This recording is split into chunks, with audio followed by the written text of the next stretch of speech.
Call 708-315-6800 or visit jointreliefinstitute.com. Locations in Glenview, Oak Brook, and Orland Park. Call 708-315-6800. Medicare and most private insurance plans accepted. Reclaim your mobility with the Joint Relief Institute.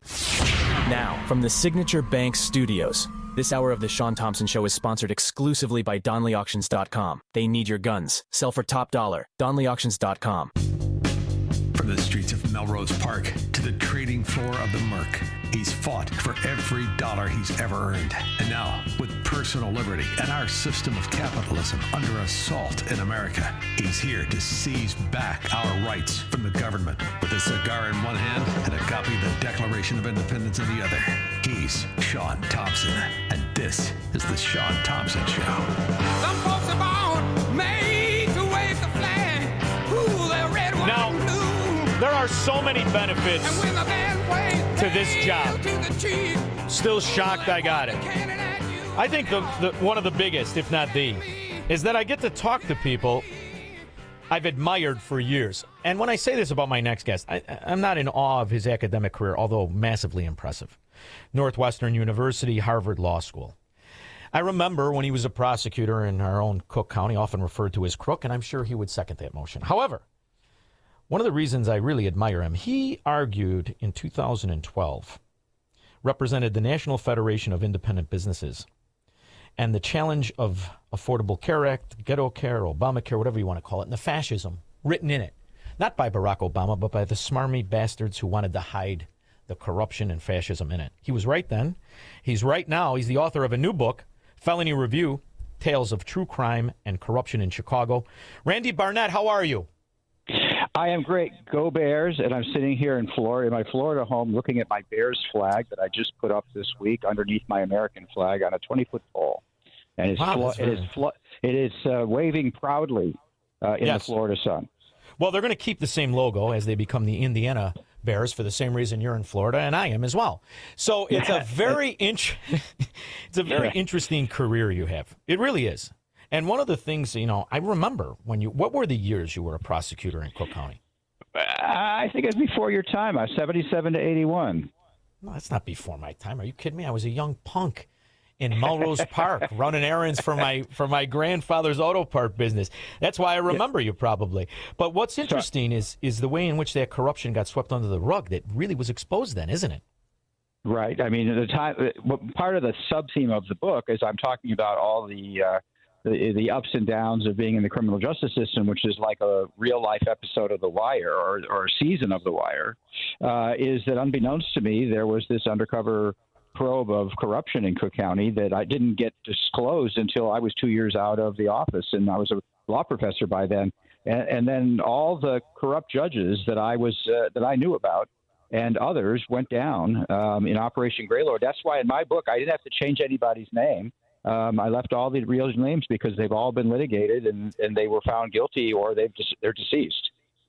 Well, it also shocked the world, right? I mean, at least it should have. It did in my little Melrose Park because it exposed something that everybody suspected, a lot of people knew about, but it was amazing to see how cheap you could buy judges for something like murder. Were you just, I'm still shocked at how open and notorious and cheap they all were.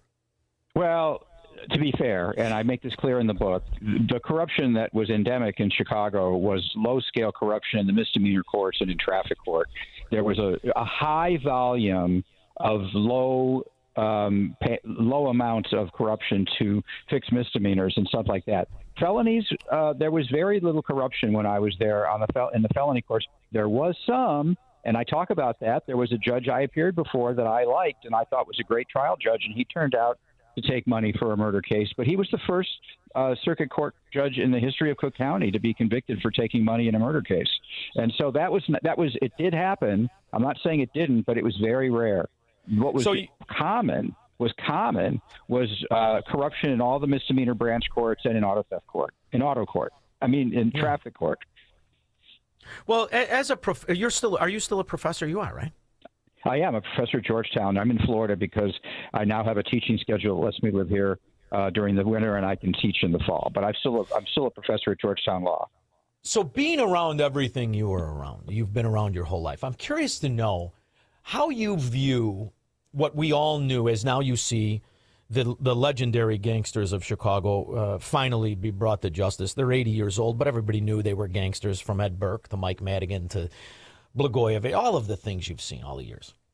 What do you think it is among people and the lack of their own character or their own respect for right and wrong?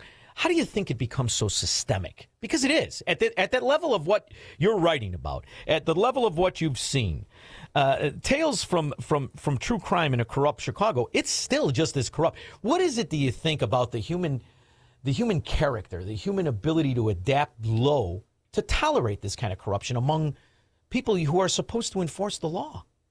Well, there's two kinds of corruption, and one of the kind of corruption I think there's probably a lot less of thanks to Operation Greylord, and that's the monetary corruption where you just pay off people and they do, and it's a very systematic form of paying off people on a regular basis.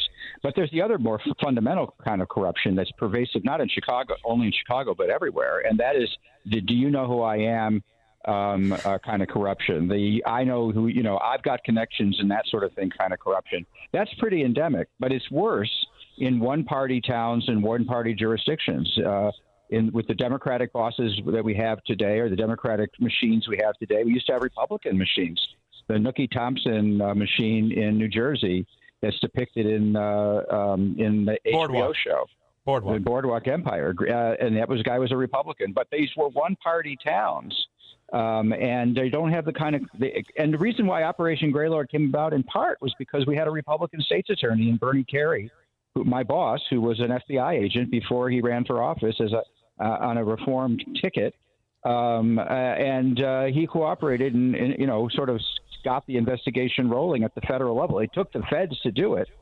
He couldn't do it, but it was his cooperation that got this whole thing going.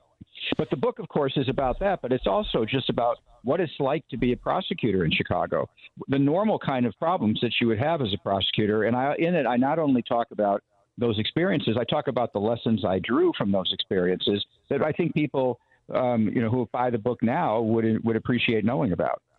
So I want to talk about the book, and I want to give me an example, but I also want to play scenario. You want to play scenario with me? I think it'll be fun. Sure. So let's say I'm a punk. But I'm a punk who's related to a powerful politician. It doesn't have to be specific, but I want to be tall in the story. So let's say instead of a Madigan, I'm a Burke. And I'm the nephew of Ed Burke. And I go out to Rush Street and I act the way I act, and I get in a problem, a scuffle, and I get in a fight, and something bad happens, somebody gets hurt, they have to go to the hospital, and I get arrested. Back in the day, what would happen? Well, it would depend on if it was happened during my days in the state's attorney's office, that person would get prosecuted. Right, but what were some of the things that did happen when you weren't there, or what you're witnessing, or what we heard happened? Obviously you heard if you were connected to the right guy, you were the king of the city. You were like that movie King of New York, only this time it was Chicago or Rush Street. Well, I tell you, I was really very fortunate, Shaun, because I was raised – my dad was a businessman on the south side of Chicago on 71st and Stony Island. I spent time with him. My grandparents lived there. I grew up in Calumet City. I speak of Calumet City the way you speak of Melrose Park, right? The mean streets of Calumet City. Yeah. But I came into the criminal justice system with my eyes wide open, expecting the worst. I was pleasantly surprised that the state's attorney's office that I work for was clean. And it was shown to be clean because nothing happened during Operation Greylord to implicate anybody in my office. Yeah. We had 550 lawyers. And so, frankly, I didn't see that kind of corruption that would be coming from the prosecutor's office that may have existed before my time and may have existed again after my time, like the Jussie Smollett example, that's a real-world example, where the prosecutor's office was extremely reluctant to do anything that would punish Jussie Smollett. So I'm wondering, and that's the kind of corruption we have today. I'm wondering how you see the move by prosecutors like Kim Foxx, who I believe was a disgrace to law and a disgrace to prosecutors. But I also understand what she represents. She represents kind of the legitimizing the allegations I make when I give you this scenario, where instead of being connected to specific politicians, you just gave a pass to everybody. especially criminals. And I know you know what happened with the big move of just turning criminals back out on the streets and how it just demoralizes not just law enforcement, but the citizens. It really now appears to be a system that protects predators at every level, as I have CWB Chicago. So what I feel is like they took the model I gave you of being connected to the right half-assed gangster, and they just said, now we're going to let everybody out. That's an astonishing reality in America, isn't it? It's a revolutionary development. I'm going to talk about the good, then I'm going to talk about the bad. The good part is that in the old days, Democratic state's attorneys were as tough on crime as Republican state's attorneys were. Rich Daley beat my boss when I was 3 years in the office because he ran on a tough on drugs. He accused Bernard Carey of being soft on drugs. And when Rich Daley came in, he was a tough prosecutor, and that's everybody was. But now we have Soros prosecutors. What George Soros realized is that for a very small investment, you could win these primary elections, especially in one-party towns, and install these prosecutors who are anti-prosecution of crime. The entire system, our adversary system of justice, depends on the assumption that prosecutors are going to want to convict the guilty, and defense attorneys are going to want to defend the guilty and to make and put the prosecutors to their proof. But this is not the theory that George Soros has embarked upon. He is upending our judicial system by winning these primary elections and installing Soros prosecutors like Kim Foxx around the country. It's a travesty. Were you shocked at how successful it was? I mean, it is very successful to this day. It's successful because it doesn't take much money invested in these campaigns to provide a winning edge to his prosecutors. And it's not like there's money coming in on the other side. Again, these are happening in primaries in one-party cities. Like San Francisco and elsewhere. And so you have to win the primary, and then there's no opposing party at that point that can effectively stop you, and it doesn't take much money to win these primaries. You got to give him credit. It's a brilliant campaign. It absolutely is, and that's what I never try to forget is that it was brilliant. It's been brilliant. It's been brewing for decades, and I'm one of the few people that they say they call everybody on the right or whatever. I don't like those labels because I'm one of the few people that thinks the problem with government, the problem is there are no restraints on government, all restraints on the citizens, and unfettered money. I believe these are very smart people who kind of figured out a legal pathway. It's legal what they do, but in my neighborhood, it was called bribery with all this money in politics and all of this money through. I am one of the few people who say there should not be this kind of money in politics. There should be a restriction on how much money candidates get and can raise. I mean, maybe that's just because I don't like the system of how strong it is if it's unfettered. How do you view it? It costs money to run campaigns, as simple as that. You have to advertise, you have to get out the vote. This all costs money. And so everything in a capitalist country, in a society costs money. So you're not going to get money out of politics. All you can do is neutralize or equalize to the extent possible by having money on both sides that cancel each other out. One thing that is true is that you can think of lots of examples of candidates who had lots and lots of money, burned through lots of money, and didn't get anywhere because they had no electoral appeal. When we get back to these Soros prosecutors, the reason why this is such a brilliant strategy is it's a primary election, and there isn't hardly any money in those elections to begin with. So you dump any significant amount of money in at all, you got a huge edge over the opponent, and at that point, in a one-party system, you get the office. Now, one of the things I want to cover while I have you, and I want to take advantage of having you, is the 2012 case where you argued on behalf of freedom and liberty and the resistance to the fascism that was in the Affordable Care Act. I felt you were completely right, and you exposed kind of the flaw in the system. I was shocked when Roberts specifically rewrote the penalty to a tax. Your argument was completely valid. I am amazed at how well and how tolerant the people have been to the clear. Now here we are, fast forward all these 13 years. It's just the failure you predicted, just the corruption you predicted, just the incompetence you predicted, and we knew what was in it. How do you think we should challenge this again? Because if this exists, the $30 trillion that's been added to the debt since you made that argument, We'll be 60 if we don't push back on this one single policy that I feel is completely unconstitutional. There are so many other things to be worried about these days. That is on the list, but it's after other sorts of things about the integrity of our voting system and the integrity of our borders, and the whether or not the Supreme Court is going to get packed the next time the Democrats take control of the Congress, and D.C. is going to be waved in as a state. I mean, we've got a lot of things that we have to worry about, including the Affordable Care Act. So I think one of the biggest consequences of that decision, and I'll see if what you think. I think it cut the legs out of the Tea Party movement. The Tea Party movement was an indigenous, grassroots, libertarianist, but very constitutionalist movement. And when they put all their chips on the Affordable Care Act challenge, and they believed, like you believe, that we had a sound argument, and John Roberts said, yes, you're right, but I can rewrite the law so that it doesn't fit your argument. I think that took the legs right out of the Tea Party movement, and it gave us MAGA, and ultimately gave us Donald Trump. I agree. I do think Trump is in the office. He is, because Roberts did what he did. And in a way, I think that payback, it was actually appropriate payback.